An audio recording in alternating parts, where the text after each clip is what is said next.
Welcome to the Jumpers for Goalposts Midland Football League review for Saturday, April the 28th. Going to start off in the Premier Division, and champions Bromsgrove Sporting completed their league campaign with a 5-0 win over South Normanton Athletic, which leaves the Shiners still needing a point to be safe. Jason Cowley scored twice for the Rouslers in front of 1,145 at the Victoria Ground.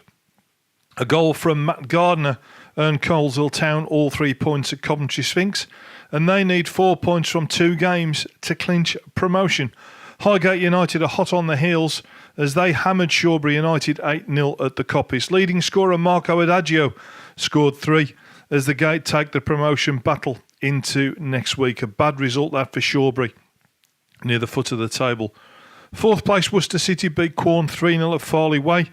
Dave Reynolds scoring twice there, and that keeps alive their slim hopes of finishing second, but they will need Coleshill to lose their remaining fixtures, and likewise the same with Highgate United. So a tall order there for Worcester City. Sporting Calcer are guaranteed to finish 5th, 2 Dave Mees penalties helping them to a 3-2 win over Heanor Town at the CKW Stadium.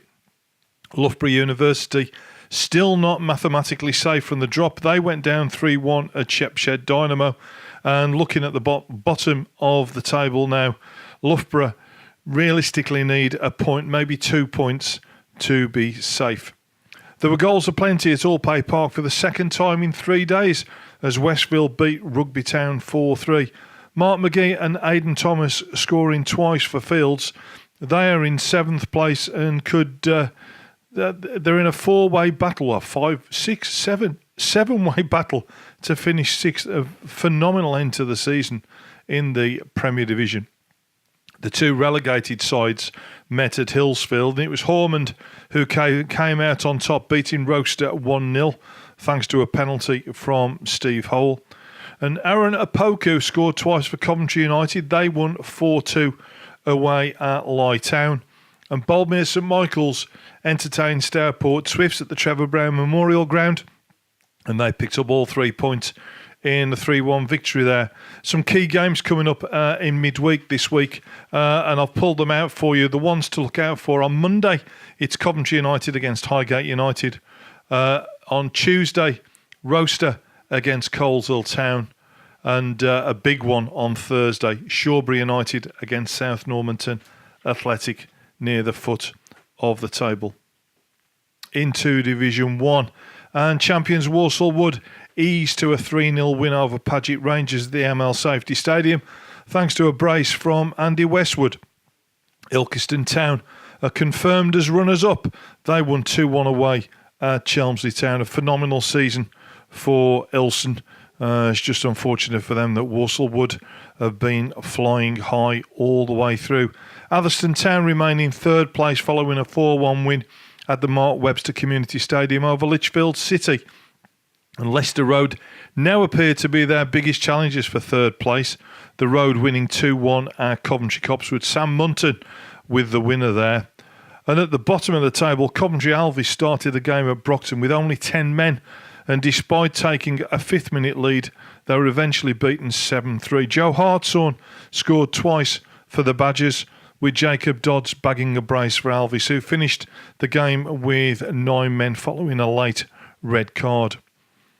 Bowlall Swifts looks pretty certain to join relegated Alvis at Step 7 next season. They were beaten 8-0 at Rennie Road by Studley. Andy Nichols scored 4, Chris Cowley 2 for Studley. Stafford Town mathematically aren't safe yet, and they were beaten 5-0 at Heather St John's. And a great result for Heather. Michael Wright and Michael Bloor both scoring twice, and Heather up to 6th place. The side really to look out for in Division 1 are Uttoxeter Town. They've had a phenomenal run, up to 12th place now. Ollie Ritchie scoring twice in their 4-2 win over Littleton at Oldfields.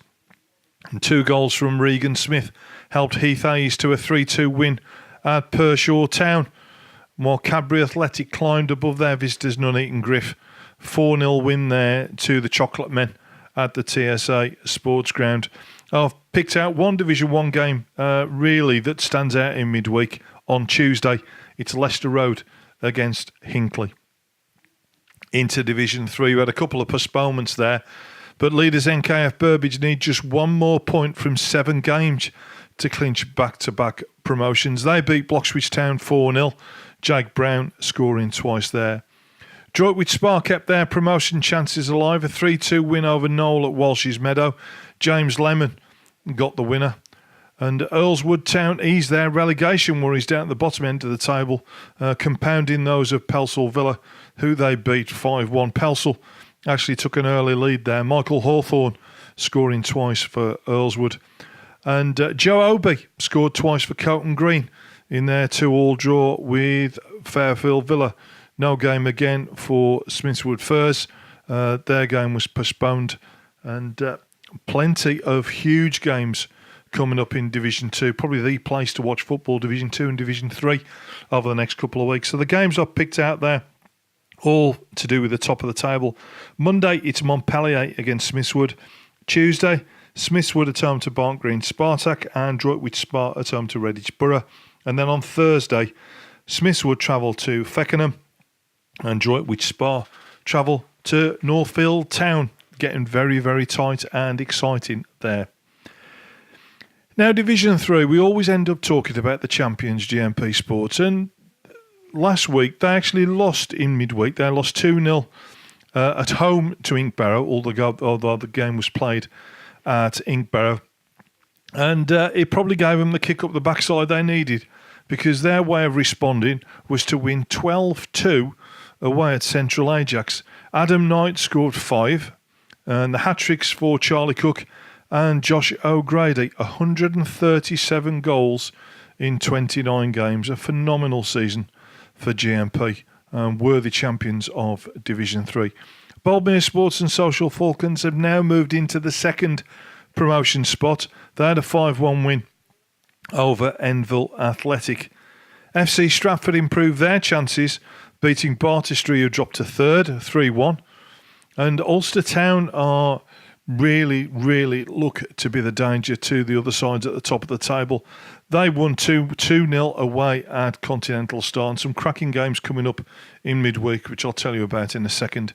Inkbarrow and CT Shush both drew one apiece. Both drew? Well, they did because they were playing each other. Drew one apiece.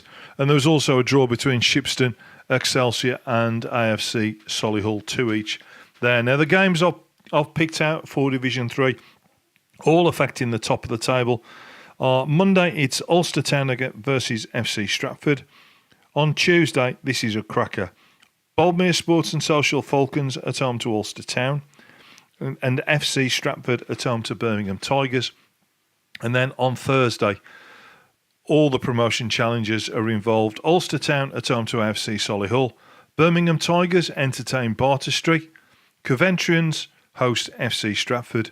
And it's Inkbarrow against Boldmere Sports and Social Falcons. Come next weekend, who knows, we may well see some of those promotion and relegation places concerned. Enjoy your football across the Midland Football League this week, and I'll be back next Saturday with the results again. Until then, ta-ra.